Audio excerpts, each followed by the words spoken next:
This little guy is about to hunt you down. He can see you, find his way around walls, walk right up to you, and start swinging.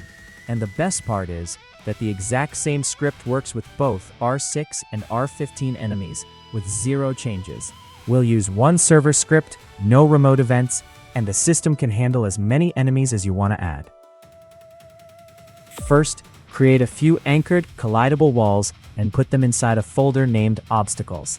Add a couple of walls at different angles so the NPC actually has to find its way around them. Then open Rig Builder and add 2 rigs, one R6 and one R15. Name them Smart NPC R6 and Smart NPC R15. There are 2 important rules here. The model name needs to start with Smart NPC, and the humanoid root part must be unanchored so the NPC can actually move.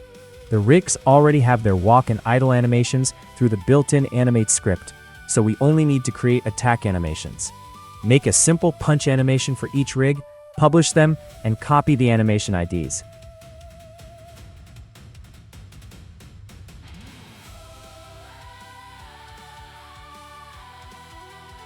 Now let's build the AI.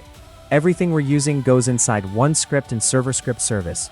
Create a script and name it Smart NPC AI. At the top, we'll start with the configuration. This section contains the detection range, lose range, attack damage, attack cooldown, walk speed, and the pathfinding settings.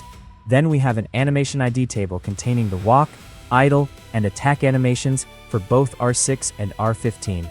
The idea here is simple. Every value you'll want to tune, along with both rigs' animation IDs, lives in one place. So later, when you want to make the enemy faster, stronger, or more aggressive, you don't have to search through the AI logic. Next comes the main brain function. This function runs once for each NPC. We start by getting the humanoid and humanoid root part. Then we make sure the humanoid has an animator, set the walk speed, turn auto rotate on, and detect which rig we're working with. From there, we select the correct animation set for R6 or R15. Now we'll load 3 animation tracks: walk, idle, and attack. There's also a small helper that first looks inside the rig's own animate script for the animation. If it can't find one there, it falls back to the animation ID from our configuration. This is important because the R6 and R15 rigs can use their own built-in animations automatically. Nothing is hard-coded to one specific body type. Next, we find the shoulder joint we'll use as a backup for the attack. We also check whether the attack animation actually belongs to this rig. We do that by looking through its keyframes and checking whether it tries to pose a body part that exists on this rig. That means an R6 attack animation won't accidentally be forced onto an R15 character. Now let's handle walking and idling. Every frame we check how fast the NPC is moving.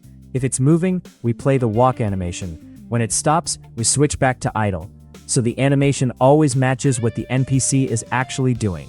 Now for the attack. First, we check the attack cooldown so the NPC can't hit continuously every frame. If the attack animation is compatible with this rig, we play it. If it isn't, we use the shoulder joint as a backup and swing the arm forward and backward manually. Either way, the NPC can still perform a visible attack and deal damage. Next, we need to decide who the NPC should attack. We only want these enemies to target players, so we go through the player list and check each player's character.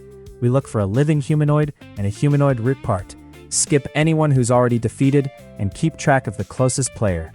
There's also a small helper that rotates the NPC toward its target while attacking. The important part is that we're checking the player's service instead of searching for every humanoid in the game.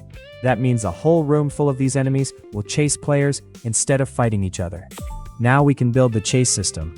The NPC creates a path from its current position to the player's position. That path uses Roblox's pathfinding system to route around the obstacles. While the NPC follows the path, a background planner keeps calculating new paths as the player moves. The mover follows the current waypoints and heads toward the next one. And if a path isn't ready yet, the NPC can still move directly toward the player. This gives us a smoother chase because the path planner can work in the background while the NPC continues moving. Now let's connect everything with the main brain loop. Each cycle, the NPC finds the closest living player and checks the distance. If the player is inside attack range, the NPC stops, turns toward the player, and attacks. If the player is farther away, but still within its detection range, it starts chasing. and if the player gets far enough away, the NPC gives up and returns to idle. In this setup, the enemy detects you at 40 studs and keeps chasing until you're more than 60 studs away. Finally, we need to start the brain for every NPC.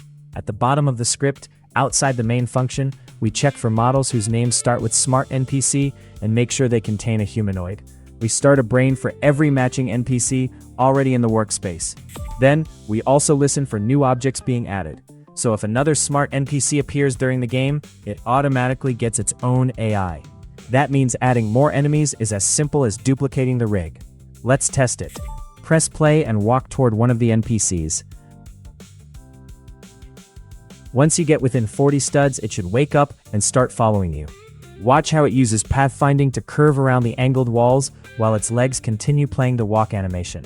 When it gets close enough, it stops, faces you, and starts swinging.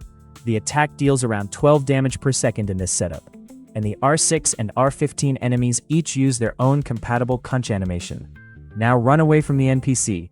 Once you get beyond 60 studs, it should stop chasing and return to its idle animation. If your NPC just stands there, check a few things. Make sure its name starts with Smart NPC, make sure the Smart NPC AI script is inside server script service, and make sure the humanoid root part isn't anchored. If the walk animation isn't playing, make sure the rig still has its animate script.